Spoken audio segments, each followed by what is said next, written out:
How to Know Higher Worlds. Introduction. This audiobook is not just a guide, it's an invitation to transformation. Whether you are taking your first steps or refining your path, the journey to higher knowledge is lifelong and infinitely rewarding. If you believe there's more to life than what meets the eye, then this audiobook is for you. Based on How to Know Higher Worlds by Rudolf Steiner, this audiobook distills the profound teachings of one of the most influential spiritual thinkers of the modern age. Steiner's work serves as a roadmap for those seeking to awaken their inner faculties and perceive realities beyond the physical world. There are moments in life when we feel an unexplainable pull, an inner knowing that there is something beyond the ordinary. Perhaps you've looked up at the stars and sensed an unseen presence, or you've experienced a deep connection to nature that defied words. Maybe you've had a dream so vivid, so profound, that it felt like a message from another realm. In these moments, something stirs within you, a quiet whisper suggesting that reality is far richer, far deeper than what we perceive with our physical senses. That whisper is the voice of your higher self, the part of you that remembers there is more to existence than the material world. It is a call, an invitation, to embark on a journey of discovery. This audiobook, drawn from Steiner's teachings, offers guidance on that path, helping you cultivate spiritual perception, deepen self-awareness, and unlock the hidden dimensions of reality. Hidden within each of us are faculties that lie dormant, waiting to be awakened. Just as the eyes allow us to see the physical world and the ears allow us to hear a sound, there are spiritual senses within us that, when developed, reveal entire dimensions of existence we never knew were there. These senses are not reserved for a select few. They are part of our human potential, accessible to anyone willing to cultivate them. For centuries, mystics and seekers across different cultures have spoken of the same truth. Beyond the veil of the visible world lies a realm of wisdom, energy, and higher intelligence. Some have called it the spiritual world, others the astral plane, and still others the realm of higher consciousness. No matter the name, the reality remains the same. There is an unseen world, and you have the ability to access it. How does one move from merely suspecting that there is something more to actually experiencing it? The answer lies in a path, a methodical, transformative process that has been followed by countless seekers before you. This knowledge is your guide. It is not a collection of vague philosophies or abstract ideas, but a practical, structured roadmap for unlocking your higher faculties. You will learn how to prepare your mind and soul for higher knowledge, how to develop spiritual perception, and how to safely navigate the path of initiation. The journey to higher worlds is not about escaping reality, it is about deepening your experience of it. As you awaken your spiritual senses, you will not only perceive new dimensions of existence, but also gain profound insight into your everyday life.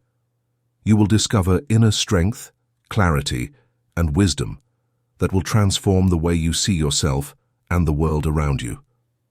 This is not just a book, it is an invitation, a call to step beyond the ordinary and embrace the extraordinary potential within you. Are you ready to begin? Chapter 1. The Hidden Potential Within You. Have you ever sensed that reality is far greater than what your eyes can see, that beyond the physical world lies an unseen dimension waiting to be explored? Perhaps you've felt a fleeting intuition, a moment of profound clarity, or a dream so vivid that it seemed more real than waking life. These glimpses into the hidden fabric of existence are not mere illusions. They are invitations, subtle calls from the depths of your own being, urging you to awaken to a higher knowledge that has always been within you. The ability to perceive beyond the physical world is not a gift reserved for a select few, nor is it a supernatural power bestowed upon the chosen. It is an inherent faculty of the human soul, as natural as sight and sound, yet lying dormant in most people.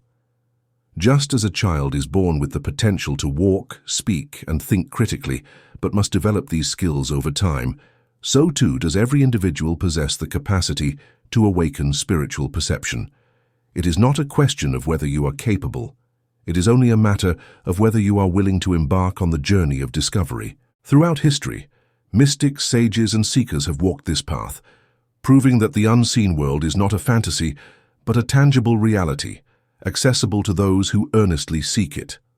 In ancient Egypt, the temple initiates underwent rigorous spiritual training, learning to detach from their physical senses so they could perceive the deeper truths of existence. The yogis of India, through years of meditation and self-discipline, unlocked profound wisdom, achieving states of consciousness beyond ordinary human experience. The Sufi mystics of Persia danced and chanted their way into divine ecstasy, touching realms where time and space dissolved into pure presence. Even in the modern era, individuals who have dedicated themselves to the path of inner awakening report experiences of expanded awareness, visions of luminous beings, insights into the nature of the cosmos, and encounters with a divine intelligence that transcends human understanding. Yet these experiences were not handed to them freely. They did not stumble upon higher knowledge by accident, nor did it descend upon them without effort. Each one of these seekers, regardless of their cultural background or spiritual tradition, had one thing in common. They walked the path with unwavering dedication. They cultivated the necessary inner conditions, purity of thought, strength of will, and a burning desire for truth that allowed them to perceive what others could not. Spiritual awakening is not a passive event. It does not come through mere belief or blind faith. It is an active process, a conscious effort to refine the self and sharpen the inner faculties. Just as an artist must train their hand to paint with precision, just as a musician must discipline their ears to recognize the subtlest notes, so too must the seeker of higher worlds train their soul to perceive beyond the physical. This training is not about acquiring something new, but rather about removing the layers of distraction, doubt, and material conditioning that have clouded your vision for so long. The physical world, with all its demands and noise, acts as a veil, keeping you bound to the surface of existence. It pulls your attention outward, enticing you with fleeting pleasures and endless distractions. But if you have ever felt an inner emptiness, even in the midst of worldly success, if you have ever longed for something beyond the routine of daily life, then you have already begun to hear the call of higher knowledge. That restlessness, that sense of something missing, is not a flaw. It is the first stirring of your deeper self, urging you to turn inward and reclaim what has always been yours. The journey to unlocking this hidden potential does not require abandoning the world or retreating to a distant monastery. It begins where you are, in the life you are living now. The tools are not foreign or inaccessible. They are already within you, waiting to be refined. Your thoughts, when directed with purpose, become bridges to higher understanding. Your emotions, when purified and elevated, become gateways to spiritual perception. Your will, when strengthened and disciplined, becomes the force that propels you beyond the ordinary into the extraordinary. There is no barrier between you and higher knowledge except the ones you have accepted as real. The belief that such perception is impossible, the doubt that you are not capable, the fear that you will fail, these are the only chains keeping you bound to the limits of the physical world. But the moment you choose to believe that your spiritual faculties are as real as your physical senses, the moment you commit yourself to develop them with the same dedication that you would any other skill, the doors to higher worlds begin to open. You are not separate from the mysteries of existence. You are not an outsider looking in, hoping for a glimpse of something greater. You are already a part of the vast, intricate web of spiritual reality. You have simply forgotten how to see it. The mystics and sages who came before you were not different from you. They simply remembered what you have yet to uncover. And just as they walked the path to higher knowledge, so too can you. The question is not whether the path exists. It has always been there, waiting for those who seek it with sincerity. The question is whether you will take the first step. Chapter 2. The Power of Reverence and Devotion. There is a force within the human soul that, when properly cultivated, opens the gates to higher knowledge. It is not intellect, nor is it ambition or the accumulation of facts. It is something far more subtle yet infinitely more powerful: reverence. The ability to approach life with deep respect, admiration, and humility is not merely a virtue. It is a key. It transforms the soul, making it receptive to the wisdom that flows through the hidden currents of existence. Reverence is not a passive sentiment, but an active force.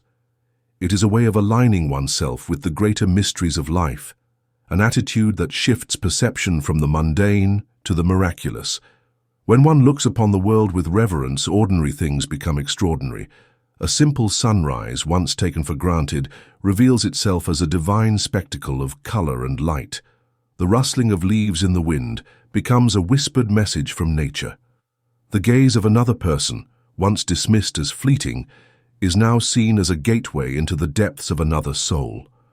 Humility is the companion of reverence. It is the recognition that wisdom is not something we seize or conquer, but something we receive when we make ourselves worthy. The great teachers of humanity did not attain enlightenment through arrogance or self-importance. They knelt before the infinite, acknowledging that they were but seekers in a vast, mysterious cosmos. To believe that one already knows all there is to know is to close the door to higher truths. But to approach life as a student, with an open heart and a willing spirit, is to invite the universe to reveal its secrets. The practice of reverence must be woven into daily life. It is not enough to feel awe in rare moments of beauty or crisis. One must train the soul to live in a constant state of gratitude and wonder. The most powerful spiritual transformations do not come through grand revelations, but through the quiet, consistent practice of seeing the sacred in the smallest details. A single moment of genuine appreciation for the warmth of sunlight on the skin, for the laughter of a child, for the taste of water on a dry tongue, can shift the soul's orientation toward the divine. Gratitude is the gateway to higher perception. When one begins to acknowledge the gifts that life offers in every moment, a profound change occurs. The soul expands, becoming more attuned to the subtle energies that move through existence. The unseen world does not reveal itself to those who are blind to the blessings of the seen world. One who cannot appreciate the miracle of a flower blooming before their eyes will not perceive the unfolding of spiritual realities within their soul. True seekers of wisdom cultivate an unshakable sense of devotion, not to an external authority, but to the pursuit of truth itself. This devotion is not about blind obedience, but about deep, unwavering love for the mystery of existence. It is the willingness to surrender personal pride, to stand in awe before the grandeur of life, and to listen, to truly listen, to the wisdom that speaks in the silence of the heart. Every day offers opportunities to practice reverence. A morning spent in quiet reflection, acknowledging the gift of another day, strengthens the soul's capacity for higher knowledge. A simple act of kindness, given with genuine respect for another being, refines the inner senses. The way one speaks, the way one listens, the way one walks upon the earth, each of these can become an expression of devotion, and in this devotion, a transformation takes place. The soul, once restless and distracted, becomes still. In that stillness, the doors to higher worlds begin to open. Reverence is not an antiquated virtue, it is a living force. It is the very soil in which the seeds of wisdom take root. Without it, knowledge remains hollow, mere words without meaning. But with it, knowledge becomes illumination, a light that guides the seeker beyond the physical into the infinite. And those who walk this path with reverence will find that one day, the universe itself bows in return, offering them the treasures of its deepest truths. Chapter 3. Developing Inner Stillness. The world is loud. It fills every moment with distractions, with voices demanding attention, with fleeting desires that pull the mind in 100 different directions.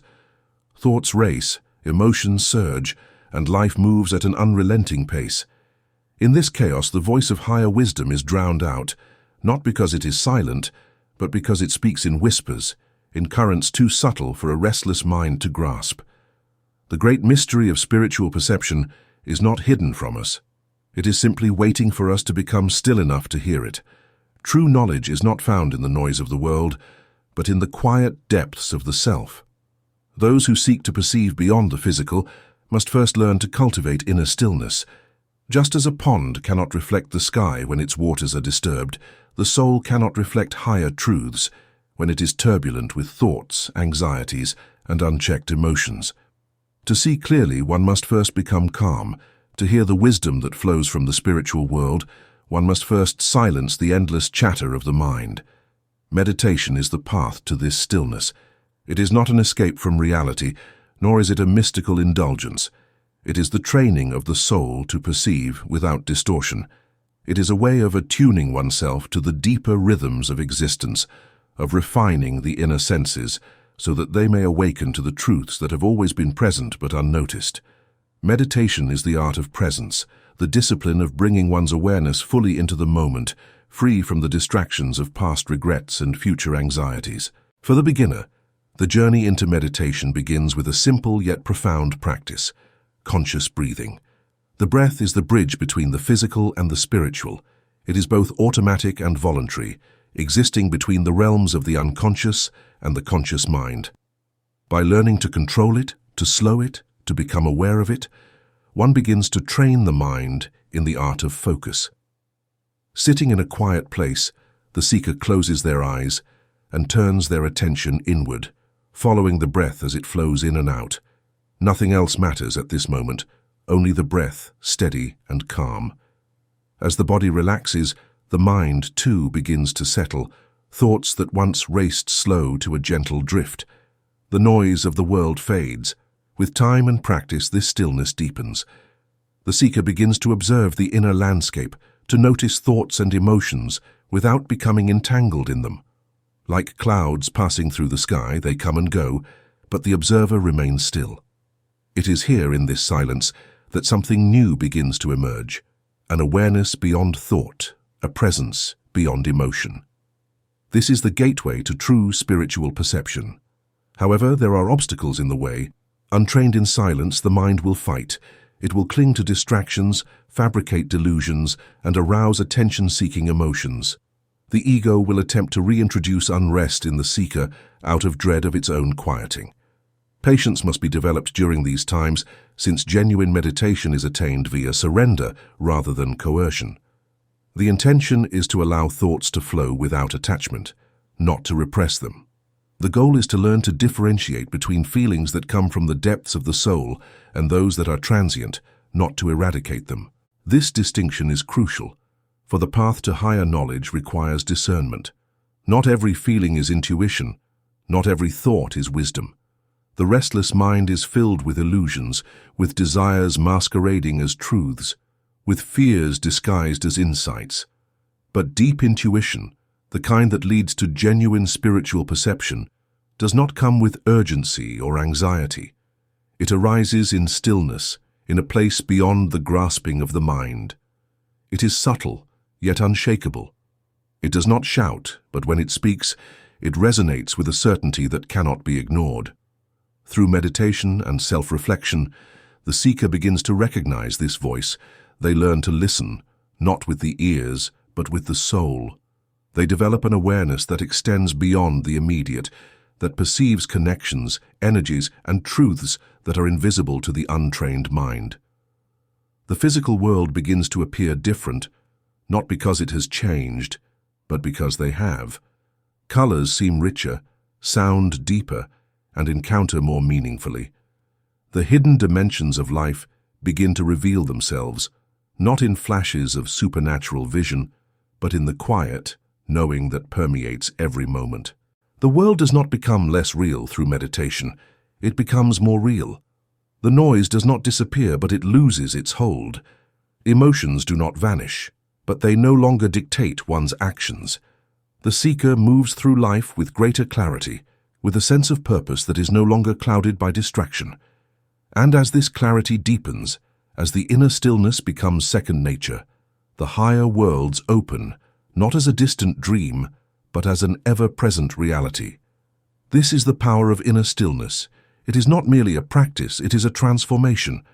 It is the first step towards seeing, hearing, and knowing in a way that transcends the limits of the physical senses. Those who master it do not merely learn about higher knowledge, they become it. And in that becoming, the mysteries of existence unfold before them, revealing the infinite wisdom that has always been waiting in the silence. Chapter 4. Awakening spiritual perception. There is a hidden rhythm in the world, a great pulse that moves through all of life. It is the same force that causes the seed to break through the soil, the tree to stretch toward the sky, and the leaves to wither and fall with the changing seasons. It is the breath of existence, the ceaseless cycle of birth, growth, decay, and renewal. Though we move through these cycles every day, most people remain unaware of the deeper reality they conceal. But for those who seek higher knowledge, these rhythms are not just natural phenomena. They are the living language of the spiritual world, speaking through the very fabric of life itself. To awaken spiritual perception, one must learn to see beyond the surface of things. A flower is not merely a flower, it is an expression of an unseen force, a momentary manifestation of a life principle that existed before the seed was planted and will continue long after the petals have faded. A dying leaf is not just an end. It is a transformation, a passage into something new. The secret to perceiving higher realities lies in understanding that nothing in the world is isolated. Every living thing carries within it the imprint of the spiritual forces that sustain it. By observing these natural cycles with heightened awareness, the seeker begins to develop an inner vision, a way of seeing that is not bound by the physical eyes. This vision does not come in a flash, nor is it granted by chance. It must be cultivated, just as a musician must train their ear to hear the subtlest notes in a symphony. The first step is learning to look at nature with reverence, to approach even the simplest blade of grass with the same wonder one might feel before a great work of art. A rose is not beautiful simply because of its color or form, but because it carries within it the mystery of life unfolding, a force that extends beyond what is visible. There is a practice, simple yet profound, that strengthens this inner sight. Find a place in nature where you will not be disturbed, a quiet park, a garden, or even a single plant on a windowsill. Observe a living thing in front of you. Do not rush. Let your gaze rest upon it, not as an object, but as a being. Allow yourself to feel the energy that sustains it, the invisible current of life that flows through its roots, stems, and leaves. Then turn your attention inward. Sense what this encounter stirs within you. Does it awaken a feeling of calm, of quiet admiration, or of something deeper, something unspoken? Stay with this feeling. Let it expand. In that moment of silent attention, you are beginning to perceive with more than your physical senses. You are sensing the life force itself. Equally important is the practice of observing decay, not with sorrow, but with understanding. A fallen leaf is not a sign of loss, but of transformation. The tree does not mourn the shedding of its leaves. It releases them, knowing that in their decay, they will nourish the soil for future growth. When the seeker contemplates this process with awareness, they begin to feel the truth that all things are in motion, that life and death are but two phases of the same eternal cycle. And when this truth is deeply felt, fear dissolves. The transience of things no longer appears as an end, but as part of a vast, intelligent design. Over time, this awareness sharpens. The world that once seemed static and ordinary becomes alive with meaning. A dying tree speaks of renewal, a blooming flower of unseen energies at work. The seeker begins to feel the presence of the spiritual within the material, to recognize that behind every visible thing there is an invisible force shaping it. This is the foundation of spiritual perception, not the ability to see visions or hear voices, but the deep knowing that life is far more than what it appears to be. It is the realization that the physical world is only the outer garment of something infinitely greater, something waiting to be seen by those with eyes to see. Through patience and practice, the seeker comes to understand that they too are part of this great rhythm. Just as nature moves through cycles of growth and transformation, so does the soul. Every challenge, every sorrow, every joy is part of an unfolding process, guiding the individual toward greater wisdom. And as this understanding deepens, so too does the ability to perceive the unseen. The seeker no longer moves blindly through life, but with awareness, attuned to the subtle forces that shape the world and the self. To awaken spiritual perception is to awaken to the living reality of existence. It is to see not with the eyes alone, but with the soul. And when that vision is clear, The world is no longer just a collection of objects and events. It is a sacred text, a revelation written in the language of life itself, waiting to be read. Chapter 5. Hearing the Language of the Soul. In the ceaseless motion of life, sound surrounds us like an ever-present current. The rustling of leaves, the distant murmur of a river, the hum of conversation, the whisper of the wind. These are more than mere noises. They are messages, fragments of a deeper language that most pass by without noticing. Yet, beneath this tapestry of sound, there is also silence, vast and immeasurable, where an even greater wisdom speaks. To hear the language of the soul, one must learn to listen, not just with the ears, but with the heart, the mind, and the deepest part of one's being. Beyond the actual vibration of sound, there is a mystery about it. Every word has a force, a live energy that molds the listener's spirit.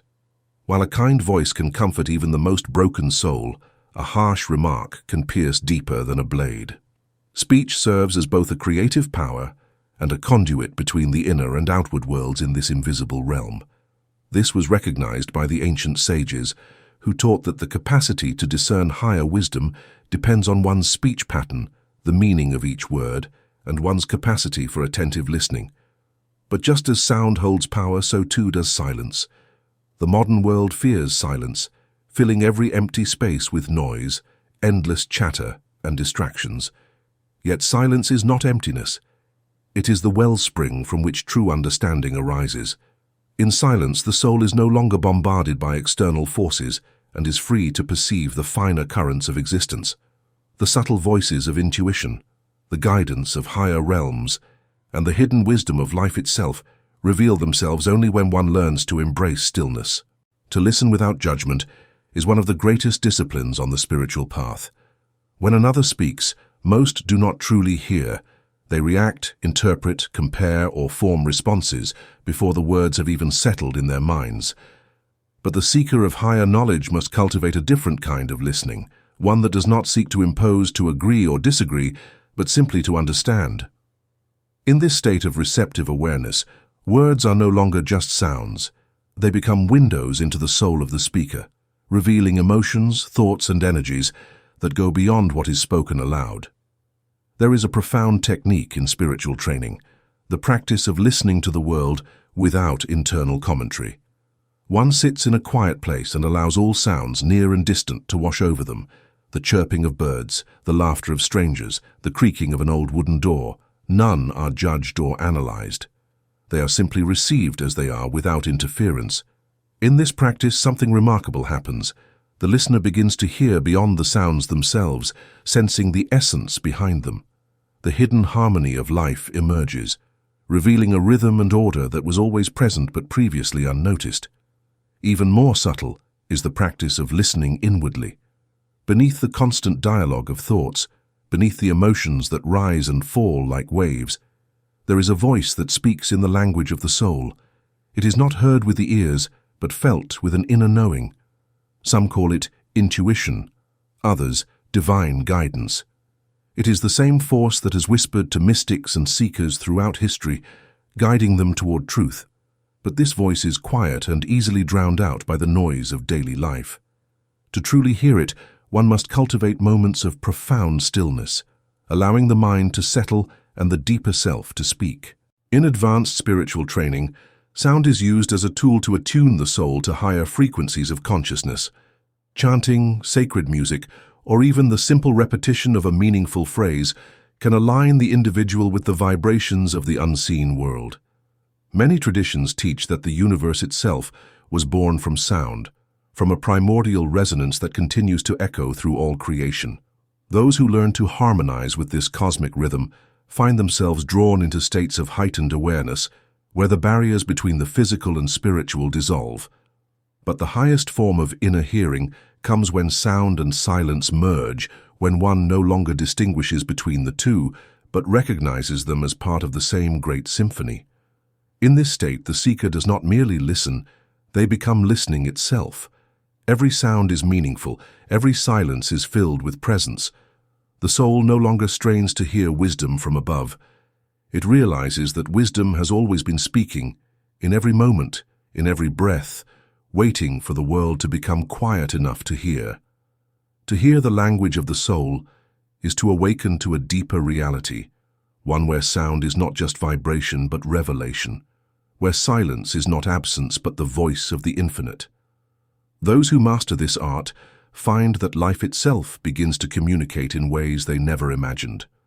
The rustling leaves, the rhythm of the waves, the voice of a stranger, all become part of a great, unbroken dialogue between the seen and the unseen. And in that dialogue, the mysteries of existence unfold, whispering the secrets of higher worlds to those who have learned to listen. Chapter 6. The Transformative Power of Thought. Thoughts are not passive. They are not fleeting impressions that simply arise and vanish without consequence. They are living forces, shaping reality in ways seen and unseen, creating the very world in which we live. Every thought we think carries energy, radiating out beyond the limits of the mind, influencing not only our own lives, but the lives of others. Whether we recognize it or not, our inner world of thought is constantly molding our outer world of experience. The great spiritual traditions of the world have long understood this truth. Mystics, sages, and initiates across cultures have spoken of the immense power contained within a single thought. They have warned of the dangers of uncontrolled thinking, of minds filled with chaotic, negative, or selfish impulses. Just as water shapes the land over time, our habitual thoughts carve pathways in our consciousness, determining the course of our destiny. To think is to create, and to create unconsciously, without direction or awareness, is to allow one's life to be shaped by forces outside of one's control. To take command of one's thoughts is to take command of one's reality, but this is no easy task. The mind, left untended, is like an overgrown garden, wild, tangled, filled with weeds that choke out the potential for growth. Just as a gardener must carefully choose which plants to nurture and which to remove, so too must we cultivate the thoughts that uplift and strengthen us while uprooting those that weaken and distort our perception of truth. The seeker of higher knowledge must begin by recognizing that thoughts are not idle. They are seeds, and every seed bears fruit. A moment of resentment, left unchecked, can take root and grow into a lifetime of bitterness.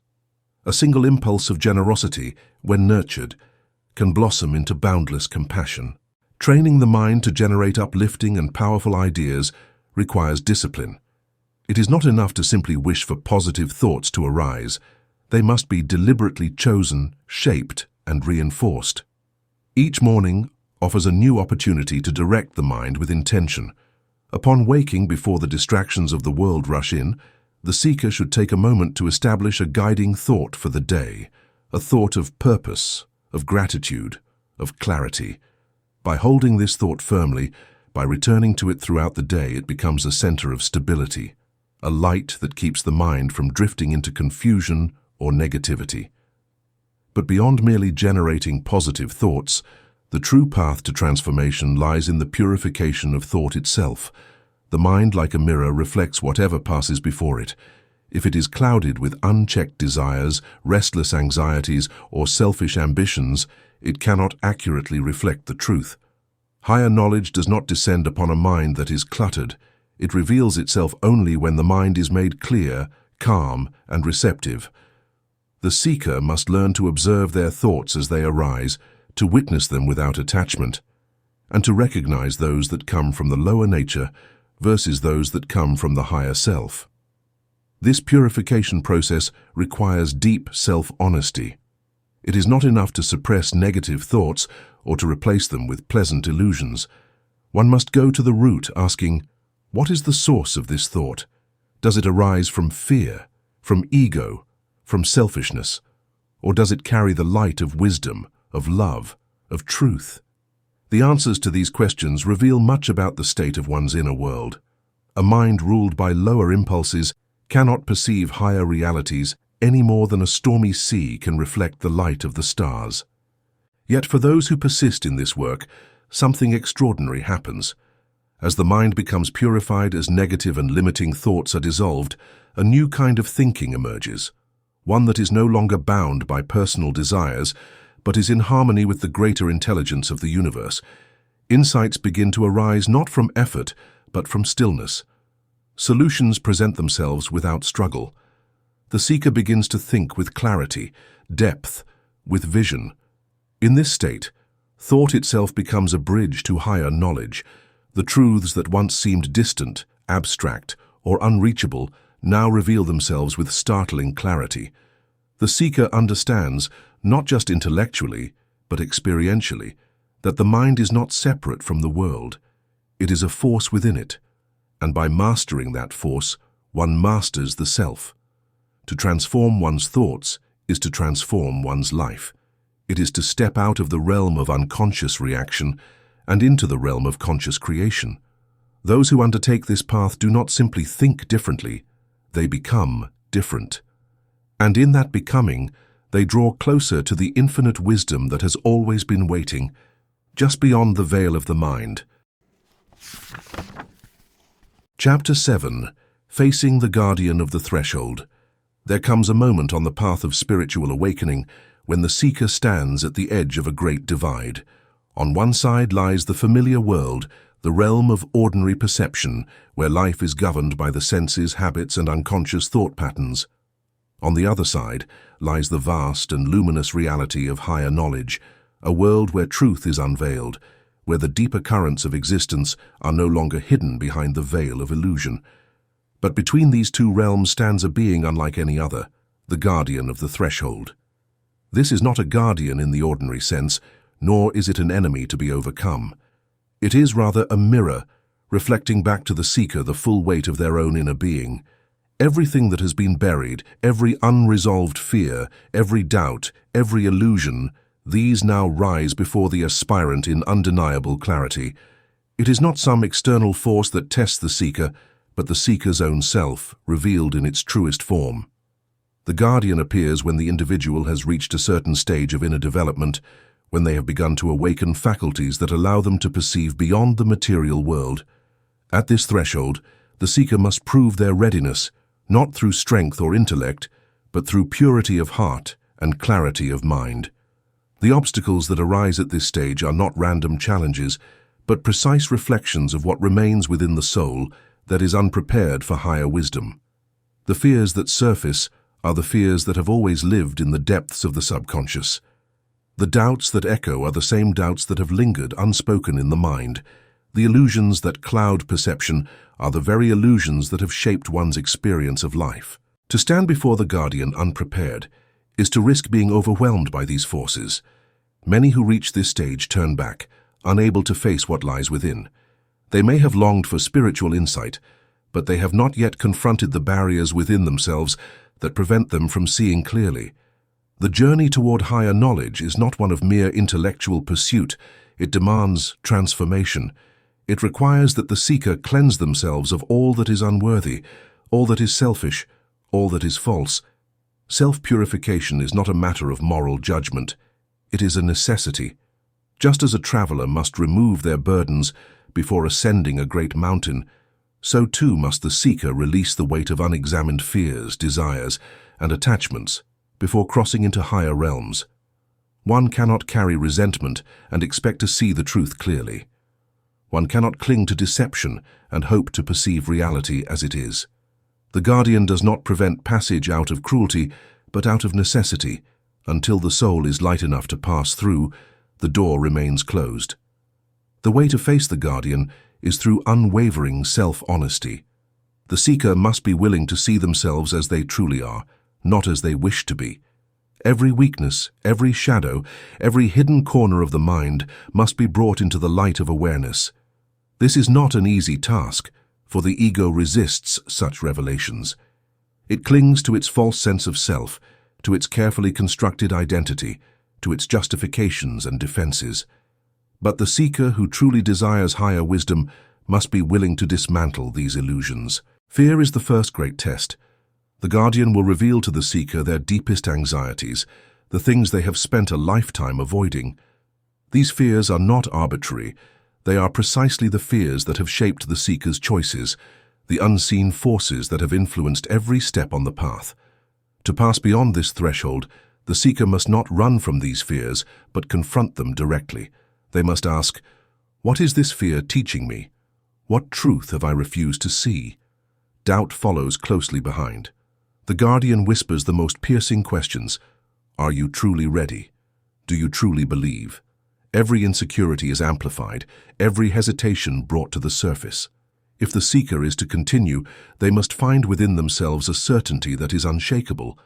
Not blind faith, but a knowing that has been tested, a clarity that does not waver in the face of uncertainty. Then come the illusions, the last and most deceptive obstacles. These are the falsehoods the seeker has unknowingly accepted, the distortions of truth that have shaped their understanding of reality. They may appear as enticing visions, as grandiose beliefs, as subtle manipulations of perception.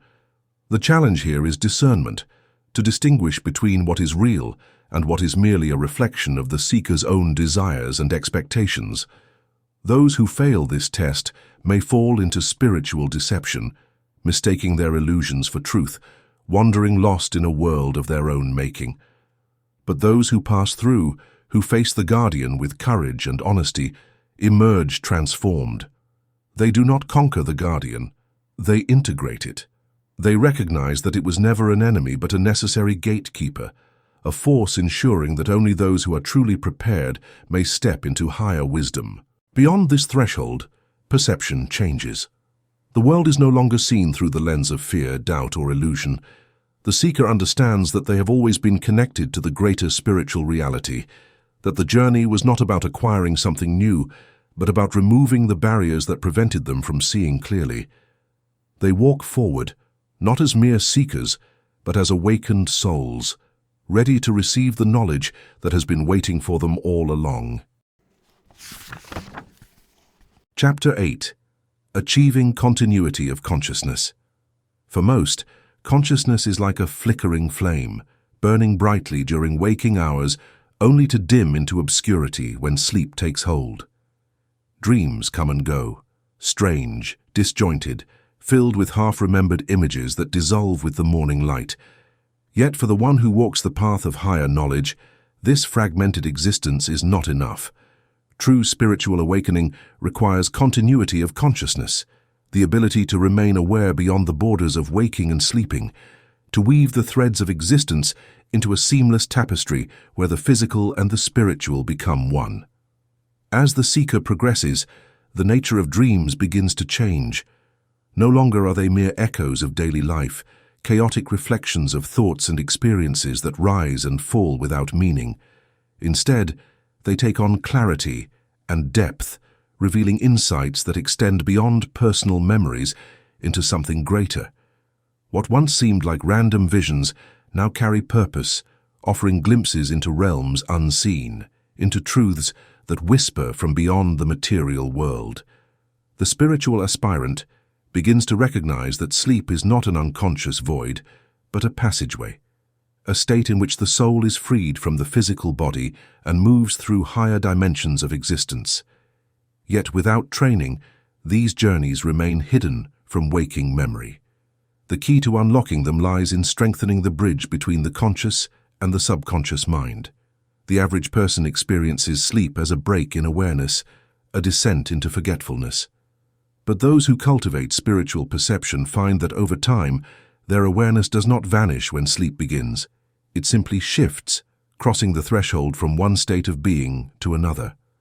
They awaken in the morning, not with fragmented recollections of the night, but with a sense of continuity, as if their consciousness had remained unbroken, moving fluidly between worlds. Developing this awareness requires inner discipline. The seeker must first observe the nature of their own thought life, for the quality of thoughts during the day shapes the clarity of perception at night.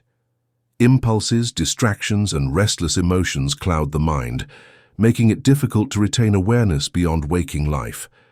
But when the mind is trained, when it is stilled, purified, and directed toward higher realities, it becomes a vessel capable of holding the delicate impressions of the spiritual world. One effective technique in this training is the practice of introspection.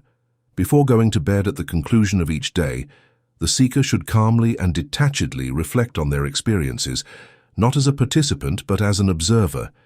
Every encounter and every experience should be remembered objectively, as though one were witnessing the development of a narrative. By strengthening the connection between waking and sleeping and increasing self-awareness, this small action enables the conscious mind to remain active throughout the night. This practice eventually results in a profound realization.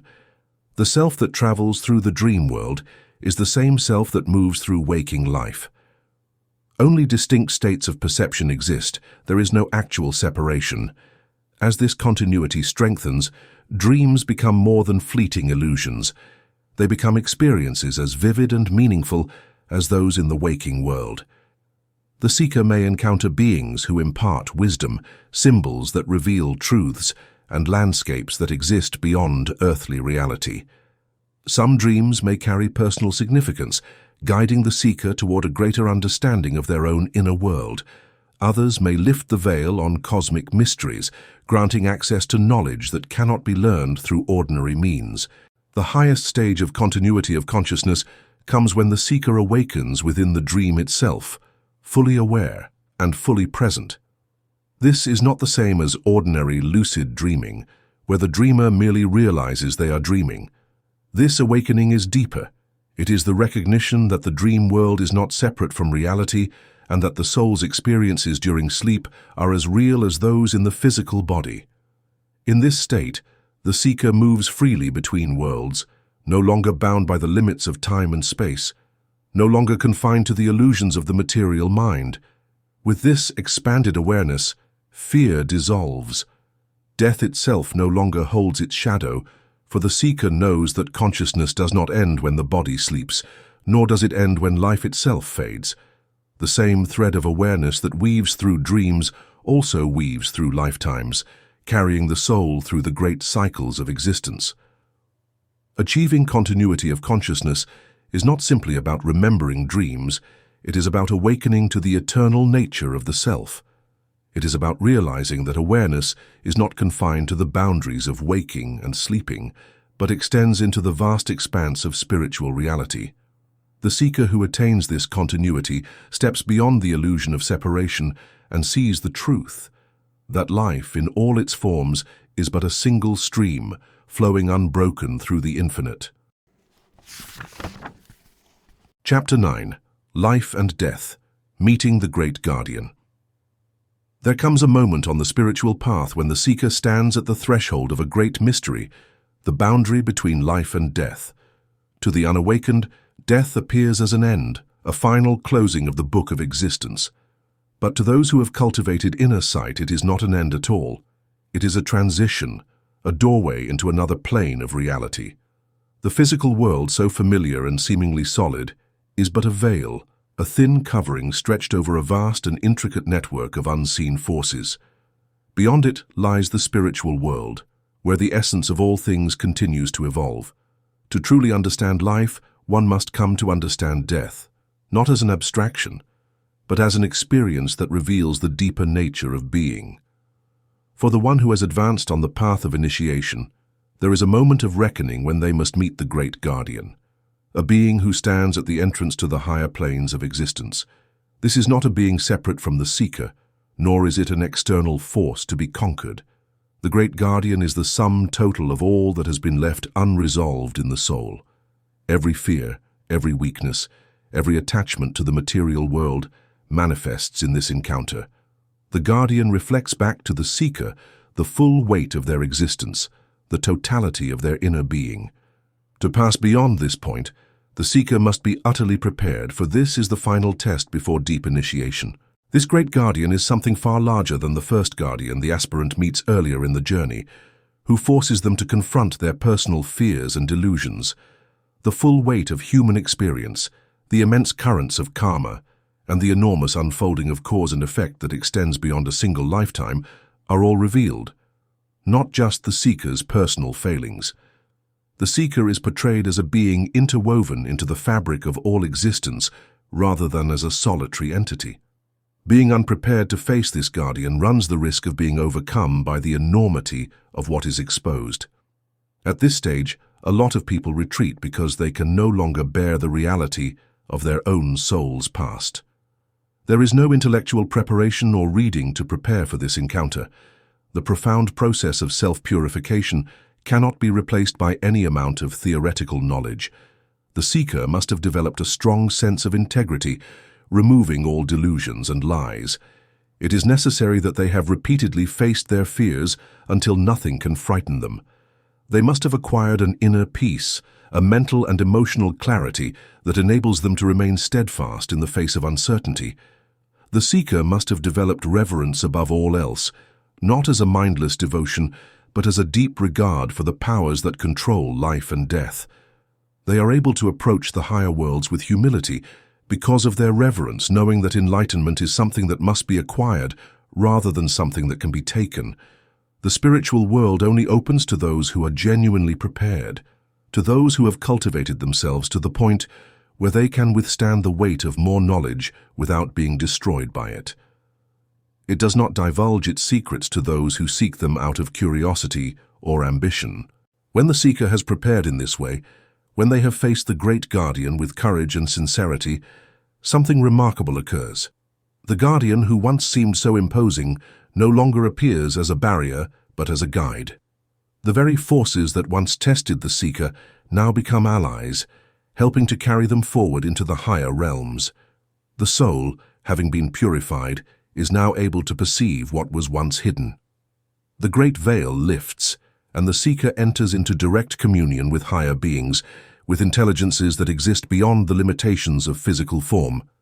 These beings are not distant or separate from humanity. They have always been present, always guiding, always watching over the evolution of the human soul. But they cannot be perceived with ordinary sight, nor can they be reached by those still entangled in the lower nature. Only when the soul has been prepared, when the seeker has met the great guardian and emerged whole, can these higher beings reveal themselves.